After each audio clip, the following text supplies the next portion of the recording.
Hello guys, আসসালামু আলাইকুম। আজকে খুব ভারাক্রান্ত মন নিয়ে ভিডিওটা করছি, কারণ অনেক দিন সিঙ্গাপুর, মালয়েশিয়া, থাইল্যান্ড ভ্রমণ করলাম। ভ্রমণ শেষে আজকে বাংলাদেশে ব্যাক করছি।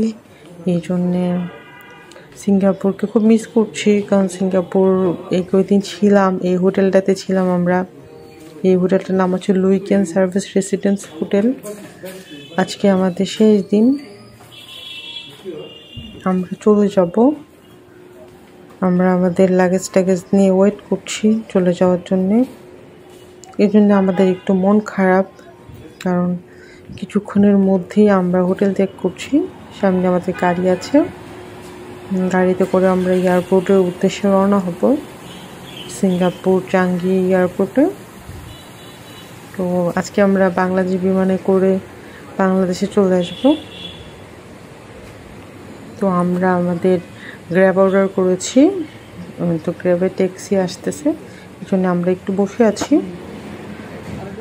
আর আমাদের এই হোটেলে 3 দিন ভাড়া পড়েছে বাংলাদেশি টাকা 60,000 টাকা। এটা একটা অ্যাপার্টমেন্ট বিল্ডিং ছিল, 2 বেড 2টা ওয়াশরুম, কিচেনে রান্নার সব সুব্যবস্থা ছিল।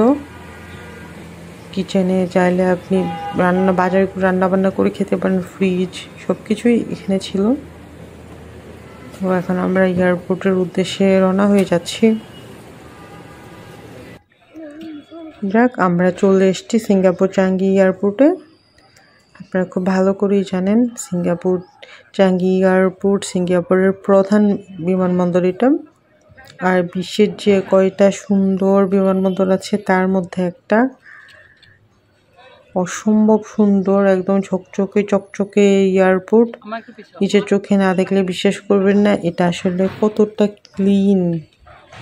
পাশেই একটা গার্ডেনিং করা আছে, ওই যে ওই পাশটাতে দূরে দেখতে পাচ্ছেন, এটা কিন্তু এয়ারপোর্টের ভিতরেই গ্লাস দিয়ে এত সুন্দর করে করা। এই যে এই জায়গাটা দেখলে বুঝতে পারবেন কতটা সুন্দর এয়ারপোর্ট। এটা চকচক করছে, গোল্ডেন কালার লাইটিং, এত সুন্দর।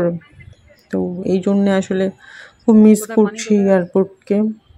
সিঙ্গাপুরকে যেতে ইচ্ছে করছে না আমাদের। আসলে কিছুক্ষণ পরই ফ্লাইট, আমরা বেশিক্ষণ লেট করছি না, কারণ এখানে যদি বেশি ভিডিও ছবি তুলতে যাই তাহলে দেখা যাবে আমরা ওইদিকে প্লেন ফেল করতে পারি। এই জন্যে তাড়াতাড়ি চলে যাচ্ছি। না হয় আমার আসলে এখানে অনেকক্ষণ দাঁড়ায় থাকার ইচ্ছা ছিল। যাক, আমরা চলে এসেছি যেখানে প্লেনগুলো থাকে।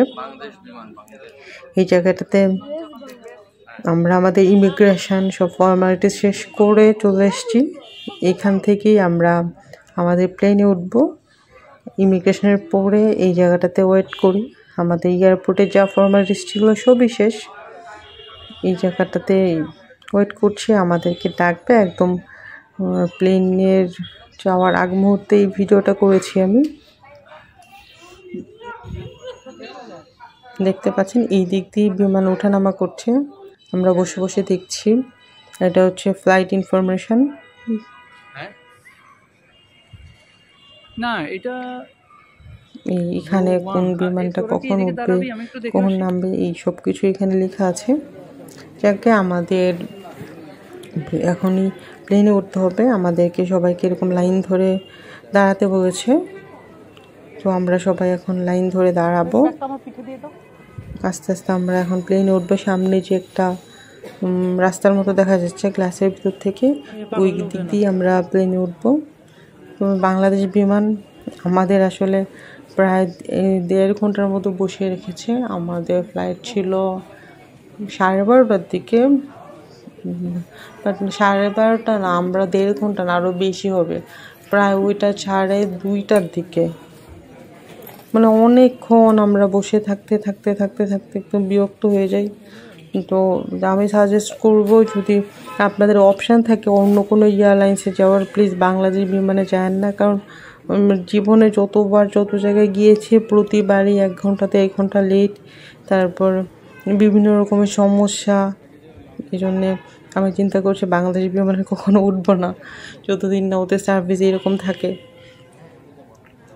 যাক, সবাই এই জায়গাটাতে লাইন ধরে দাঁড়িয়ে আছে, আর যাদের পরে মেবি তারা এখানে বসে আছে। আমি লাইনে দাঁড়িয়ে থেকে ভিডিওটা করলাম। যে সবাই দেখতে পাচ্ছেন এভাবে লাইন ধরে দাঁড়িয়ে আছে। কিছুক্ষণের মধ্যেই আমরা প্লেনে উঠে যাব।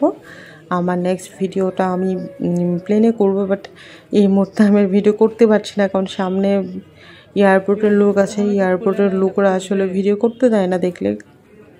ওকে, আল্লাহ হাফেজ। প্লেনে উঠে আবার দেখা হচ্ছে।